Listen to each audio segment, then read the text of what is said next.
Thank you, John. When John said distinguished public service, I thought he'd already jumped ahead to the introduction of our speaker. For the last 2 days, well, yesterday and today, we have discussed and considered strategies for the security of our nation, strategies that have failed, strategies that are failing, strategies that we believe need to be pursued and adopted, and for the peaceful existence of our families and nations around the world.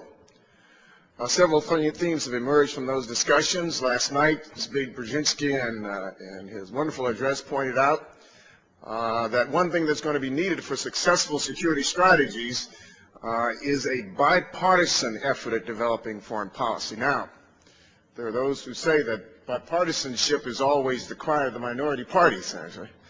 But then Congressman Leach today endorsed it again, so that's probably not so. And Senator Joe Biden also spoke of a kind of call for Democrats to cooperate with like-minded Republicans and others to find solid strategies for national and homeland security. Senator Hillary Clinton this morning, among many themes, echoed that same theme of bipartisanship. I might say, Senator Hagel, that both your colleagues from the Senate, and I don't know if this is good or bad, spoke admiringly of you, both Senator Biden and Senator Clinton. If we are to have that kind of bipartisanship, or if we are to be successful in approaching strategies, that means we have to listen to each other. That means we need to talk to each other honestly, openly, in tones that are courteous, truthfully, and by truthfully I also include with accuracy. Throughout his professional career, Chuck Hagel has acted and spoken honestly, openly, and with great courage. During Vietnam, he served side by side with his brother in the Army's 9th Infantry Divisions as squad leaders on the ground there. And for his time there, where he gave of his blood, he was decorated highly and with 2 separate Purple Hearts. He returned to this nation, to the United States, where he pursued a career in business which was interrupted by the conclusion of the Carter administration, when President Reagan appointed him as Deputy Administrator of the Veterans Administration. By the end of the Reagan administration, it had become the Department of Veterans Affairs, and the second largest in the government. Senator Hagel, had he been around then, would have been Deputy Secretary of Veterans Affairs. But we know him most for one of the most courageous acts of anyone's life, that he'd offer himself to the voters for further public service. He now is in his second term as a member of the United States Senate. Senator Hagel is a member of the Committee on Foreign Relations, where he serves as chairman of the Subcommittee on Economic Policy. He is a member of the Senate Banking Committee, where he serves as chairman of the Subcommittee on Foreign Trade and Policy. And he is a member of the Senate Intelligence Committee.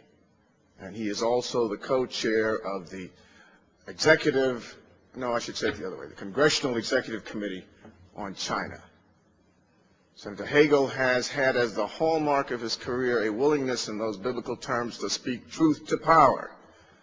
Of course, now Senator Hagel, by his chairmanship of those subcommittees, is power.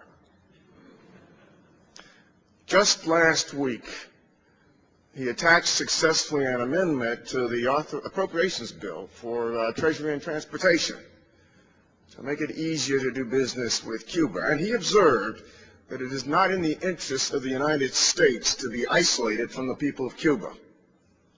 I might say, as the consensus of this forum, Senator, and apparently yours as well, that it is not in the interest of the United States for us to be isolated from any part of the world, certainly not from our allies.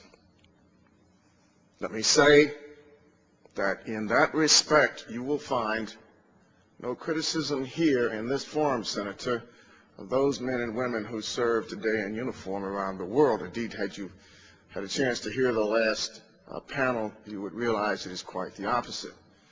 There is here pride in their professionalism. We take comfort from the fact that they are there to defend the interests of the United States and her values. There is sympathy for their families, but there is nonetheless the concern that we remember that an armed force is not a foreign policy. It is rather an implementer of one of the options of a strategically sound, well thought out foreign policy, which includes an awareness of the importance of our allies and our alliances. We're pleased to hear you speak about alliances today. Thus, Senator Hagel, we applaud your service, we admire your dedication, your leadership, and we await your words. Colleagues, citizens, ladies and gentlemen, the senior senator from Nebraska.